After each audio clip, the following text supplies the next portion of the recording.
The thing I enjoy most about my work is the trial. So you spend a great deal of time choosing your right weapons in your statement of claim. You spend a great deal of time honing and loading those weapons in your witness statements and your expert reports. And the trial is the moment when you can go into battle and fight for your client.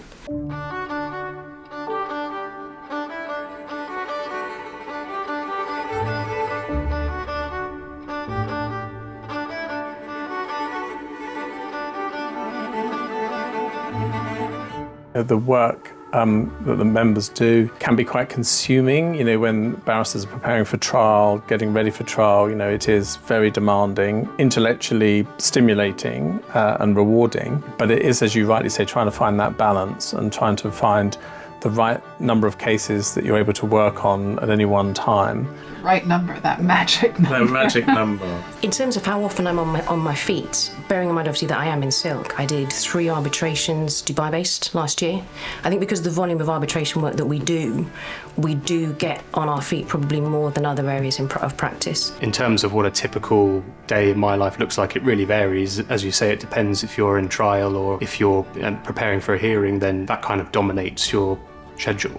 I think the beauty about the bar as well still is the independence, the ability to work perhaps in isolation or as part of a team, depending upon the nature of the business. You know, yes, you're managing a team that are involved perhaps on a particular case, but you don't have that sort of responsibility on a daily basis in terms of members of a department, perhaps like in a law firm. You know, you have that ability to step away from that, shut the door and think. And take responsibility for your decisions. I've only been in practice for a year, but in that year I found that my work has been divided almost evenly between opportunities and cases where I've been working in my own right, on my own as the only barrister on the case, and cases where I've been led by more senior barristers.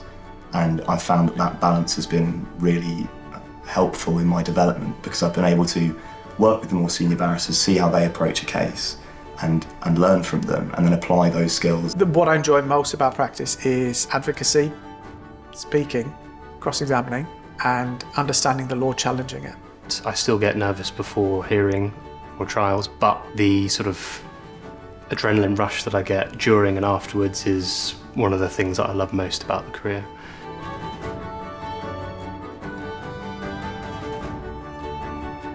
The working environment in Chambers is very friendly, it's very relaxed. That's one of the great things about Chambers, it's that sort of welcoming, collegiate atmosphere. The fact that you are self-employed and independent, and so for example in Chambers we each have our own room, partly because of conflict issues, but that at the same time you have the collegiality of members of Chambers, but at the same time you're working often on teams, aren't you, in some cases? Exactly. And that provides some of that support. Yeah. I think there may be a perception that there aren't very many women in the construction bar or that it's harder to advance at the construction bar if you are a woman, and neither of those things are true. The last time I looked, there was a higher percentage of silks who were women at the construction bar than at the commercial bar or in chancery practice. I don't know why that is, but I would observe that it's mirrored in the industry.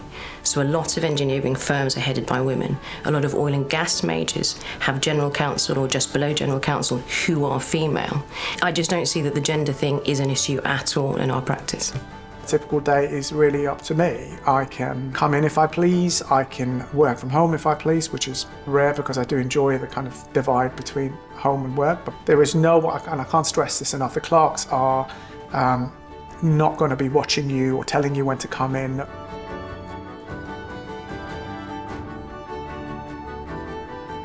The biggest risk for individuals is around ensuring that you get a good spread of work, that you get the opportunities that you need to develop, so a good mix of advocacy and written work, and that you're able to enjoy life at the same time. I mean, the best barristers are people who get that good work-life balance. There's sort of 2 aspects to it, aren't there? One is never fail to accept a challenge, and the second is don't be afraid to learn.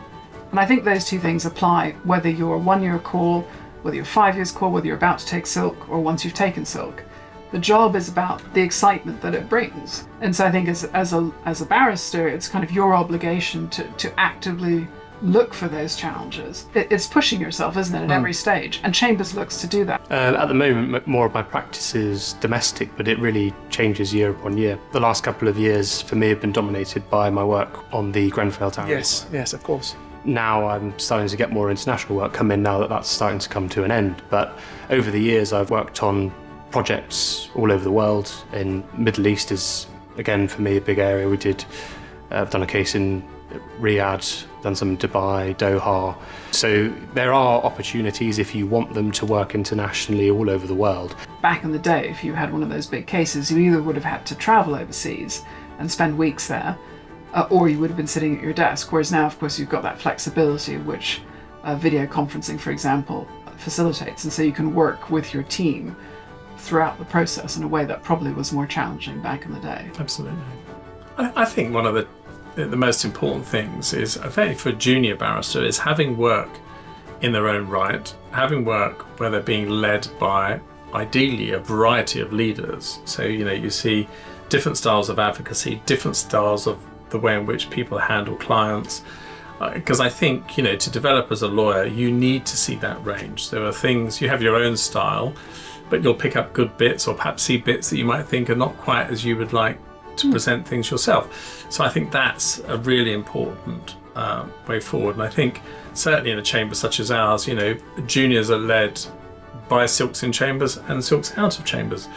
I happen to think that's equally healthy in terms of seeing a different way of working.